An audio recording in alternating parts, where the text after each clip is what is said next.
Exams వస్తున్నాయి మామ. ఈ 2 నెలలు కానీ గట్టిగా కష్టపడ్డామనుకో ఈజీగా పాస్ అయిపోవచ్చు. అవును మామ, నువ్వు చెప్పినట్టు 2 నెలలు కనుక మనం గట్టిగా కట్టుకుంటామంటే చాలు ఈజీగా మనం పాస్ అయిపోతాము. మరి ఫిబ్రవరి 7వ తారీఖు నుంచి T20 వరల్డ్ కప్ ఉంది కదా, మరి డిస్ట్రాక్షన్ లేకుండా ఎలా చదవటం? ఈ బుడంకాయ గాడికి ఎగ్జామ్స్ కన్నా క్రికెట్ బాగా ముఖ్యం అనుకుంటా. వెళ్ళి నువ్వు క్రికెట్ చూసుకోపో. అరే ఆత్రం మనందరం కంబైన్ స్టడీస్ చేసుకున్నారా రేపటి నుంచి? మూతకాయ నీకు క్రికెట్ ఎక్కువైపోయిందా ఎగ్జామ్స్ కన్నా? పాస్ అవ్వాలని లేదా నీకో? చెప్పు ముందు అది చెప్పు. ఊరికే అన్నాను మామ, మీరు డిస్ట్రాక్ట్ అవుతున్నారా లేదా టెస్ట్ చేసా అంతే. అందరం కంబైన్ స్టడీస్ చేసుకుందామే. చదువు కవర్ నీతో మళ్ళీ అతను తనేవి లేక ఉండాలి. నాకు డౌట్ మామ, ప్రతి చాప్టర్లో అన్ని క్వశ్చన్లు చదవాలంటే మన అల్లాడవుతుంది. అవును మామ, ఆ బుడంకాయ గడుపు చెప్పింది కూడా కరెక్టే.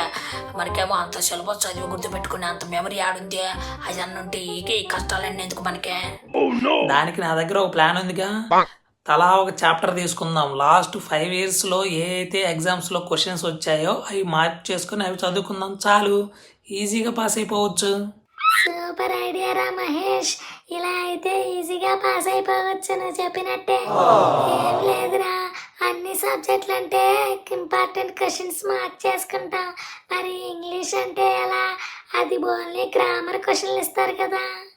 అరే కరెక్ట్గా చెప్పినారు బుడంకాయక. మిగతా సిలబస్ అంటే ఇప్పుడు ఇంపార్టెంట్ క్వశ్చన్లు ఉంటాయి. మరి ఇంగ్లీష్ అంతా గ్రామర్ ఉంటుంది. మనకేమో పుట్టగొత్తే అక్షరం ముక్క రాదు ఇంగ్లీషు.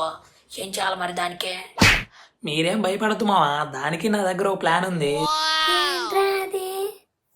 ఇంగ్లీష్ క్వశ్చన్స్ అనుకో గ్రామర్ క్వశ్చన్లే ఇస్తాడు. అన్ని చిన్న చిన్న బిట్లే ఉంటాయి. మన పక్కనో ముందో వెనకో ఎవడో ఒకటి ఇంగ్లీష్ వచ్చినోడు ఉంటాడు కదా, వాడిని కాకబట్టి ఏదో రాసేయడమే అంతే. ఈ ఐడియా కూడా బాగుందిరా.